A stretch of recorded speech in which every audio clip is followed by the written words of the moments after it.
നിങ്ങൾ acne കുറയാനായിട്ട് creams മാറി മാറി ട്രൈ ചെയ്യുന്നുണ്ടോ? ഹെയർ ഫോളിന് വേണ്ടി ഓയിൽസും ട്രോപ്പിക്കൽ ആപ്ലിക്കേഷൻസും സ്ഥിരമായിട്ട് ചെയ്യുന്നുണ്ടോ? അതുപോലെ ഈ കഴുത്തിലെ പിഗ്മെന്റേഷന് വേണ്ടിയിട്ട് ധാരാളം ക്രീംസ് മാറി മാറി ട്രൈ ചെയ്ത് മടുത്തോ? നിങ്ങൾ ഒരു കാര്യം മനസ്സിലാക്കണം, ഈ 3 സിംറ്റത്തിനും ഇതെല്ലാം ഒരേ കാരണവുമായിട്ട് ബന്ധപ്പെട്ടതായിരിക്കാമെന്ന് നിങ്ങൾക്കറിയാമോ? ഇൻസുലിൻ റെസിസ്റ്റൻസ് ആയിരിക്കും ഇതിനെല്ലാമുള്ള കാരണം. കഴിഞ്ഞ എപ്പിസോഡിൽ നമ്മൾ ഇൻസുലിൻ റെസിസ്റ്റൻസ് എന്താണെന്ന് വിശദമായി പറഞ്ഞു തന്നിരുന്നു.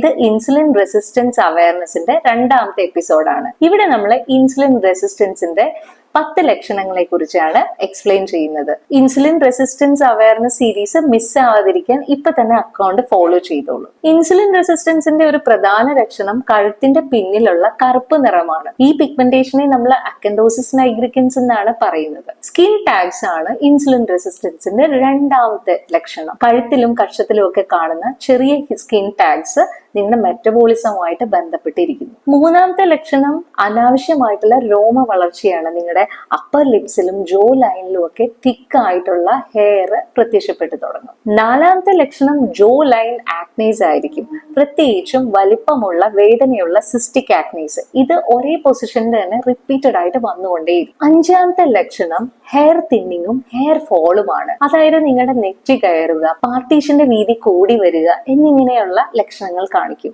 6ാമത്തെ ലക്ഷണം വയറിന്റെ ഭാഗത്ത് കൊഴുപ്പ് അടിഞ്ഞുകൂടുന്നതാണ്. അതുകൊണ്ട് തന്നെ നിങ്ങളുടെ വേസ്റ്റ് സർക്കംഫറൻസ് കൂടുകയും നിങ്ങളുടെ പാൻസിന്റെ സൈസ് ഇൻക്രീസ് ആവുന്നതായിട്ടോ അല്ലെങ്കിൽ നിങ്ങളുടെ പാൻസ് ടൈറ്റ് ആവുന്നതായിട്ടോ നിങ്ങൾക്ക് തോന്നും. 7ാമത്തെ ലക്ഷണം എന്ന് പറയുന്നത് മധുരത്തിന് വേണ്ടിയുള്ള ക്രേവിംഗ് ആണ്. പ്രത്യേകിച്ചും ഭക്ഷണം കഴിച്ചാലും എന്തെങ്കിലും മധുരം കഴിക്കണമെന്നുള്ള ക്രേവിംഗ് ഉണ്ടായിക്കൊണ്ടേയിരിക്കും. 8ാമത്തെ ലക്ഷണം ഭയങ്കരമായിട്ടുള്ള ക്ഷീണമാണ്. നമ്മൾ നല്ലോണം ഉറങ്ങി എണീറ്റാലും നമുക്ക് ഒട്ടും ഫ്രഷ് അല്ല എന്ന് തോന്നും. അതുപോലെ ഭക്ഷണം കഴിഞ്ഞ് ചുമ്മാ ഇരുന്നാലൊക്കെ ഉറക്കം തോന്നുന്നതായി തോന്നാം. 9ാമത്തെ ലക്ഷണം വെയിറ്റ് ഗെയിൻ ആണ്. ഈ വെയിറ്റ് ഗെയിൻ ഒരു സ്റ്റബോൺ വെയിറ്റ് ഗെയിൻ ആയിട്ട് തോന്നും. കാരണം ഡയറ്റ് ചെയ്താലും നല്ല രീതിക്ക് വർക്ക്ഔട്ട് ചെയ്താലും വെയിറ്റ് കുറയാനായിട്ട് പ്രയാസം നേരിടാം. 10ാമത്തെ ലക്ഷണം PCOS ആണ്. ഇൻസുലിൻ റെസിസ്റ്റൻസ് കാരണം ഹോർമോണൽ ഇംബാലൻസും അത് കാരണം തന്നെ ഇറഗുലർ പീരീഡ്സും നിങ്ങൾക്ക് ഉണ്ടായേക്കാം. ഈ ലക്ഷണങ്ങളിൽ ഒരെണ്ണം മാത്രം ഉണ്ടെന്ന് വെച്ചാൽ നിങ്ങൾക്ക് ഇൻസുലിൻ റെസിസ്റ്റൻസ് ഉണ്ടാവണം എന്നില്ല കേട്ടോ. ഒന്നിലധികം ലക്ഷണങ്ങൾ ഒരേ സമയം കോഎക്സിസ്റ്റ് ചെയ്താൽ നമുക്ക് ഇൻസുലിൻ റെസിസ്റ്റൻസ് ഉണ്ടോ എന്ന് സംശയിക്കേണ്ടിയിരിക്കുന്നു. കാരണം പല സ്ത്രീകളും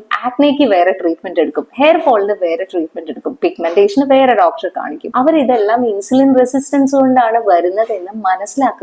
അതുപോലെ തന്നെ ഇൻസുലിൻ റെസിസ്റ്റൻസ് ഉള്ള എല്ലാവർക്കും അമിതവണ്ണം ഉണ്ടാകണമെന്നുമില്ല. അടുത്ത വീഡിയോയില് ഇൻസുലിൻ റെസിസ്റ്റൻസ് നിങ്ങൾക്കുണ്ടോ എന്ന് കൺഫേം ചെയ്യാൻ എന്തൊക്കെ ബ്ലഡ് ടെസ്റ്റ് ചെയ്യണമെന്ന് നമുക്ക് നോക്കാം. അക്കൗണ്ട് ഇപ്പൊ തന്നെ ഫോളോ ചെയ്തോളൂ.